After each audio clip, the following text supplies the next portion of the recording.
Takže všetci ma označujete v tzv. Ice Bucket Challenge, takže som si povedal, že už by som sa mohol k tomu nejako vyjadriť. Vlastne ide o takú srandičku ešte z 2016, kde okrem toho, že na seba vylejete kýbel s ľadovou vodou, tak to vlastne vzniklo spolu s charitou, ktorá má za cieľ zdvihnúť povedomie o mentálnom zdraví. Čiže všetci sa teraz tvária na extrémnych influencerov, natočia si storku, kde nominujú ďalších 3 alebo 10 ľudí na to, aby na seba tiež vylali kýblik s vodou. A prosím vás, keď už to je o tom zdvihnutí povedomia, tak akože ja neviem, že jak sa snažíte zdvihnúť to povedomie, hej, že proste keď už si spravíte tú storku, tak to dajte aspoň do výberu, hej, nech to nezvizne po 24 hodinách. To je prvá vec, ktorú som chcel, hej, lebo ja sa vlastne teraz zahrám na najväčšieho influencera, idem naučiť ľudí, že ako sa toto robí správne. Hej, takže okrem toho, že si dávame storky, ktoré miznú, tak nevidel som nikoho, že by na seba vylial reálne ľadovú vodu.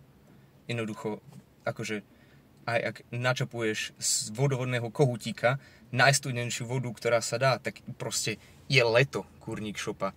Tá voda aj tak bude mať najmenej 20 stupňov.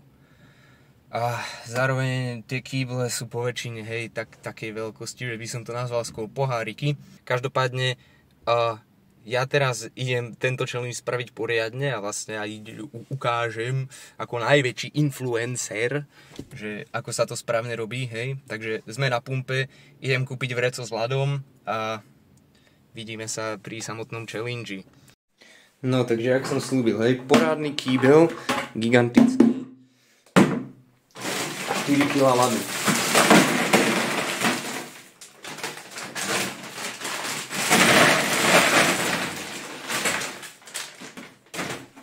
Bum. A akože, aby sa nepovedalo, že som tam nasypal ľad, ale dal som tam teplú vodu, tak tu nás vidíme, že je studená, hej, môžeme trochu odpustiť, aby sa nepovedalo.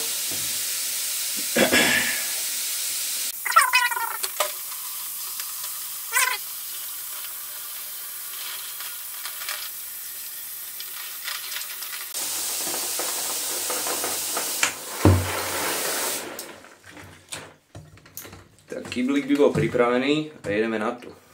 Na záver by som sa ešte mal poďakovať ľuďom, ktorí ma nominovali, ale ja to robiť nebudem, lebo to spravili na a môžem teda nominovať nejakých ďalších ľudí, ale ja by som rád nominoval iba jedného človeka.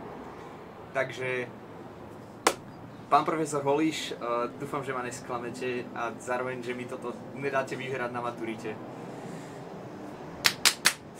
Poďme na to.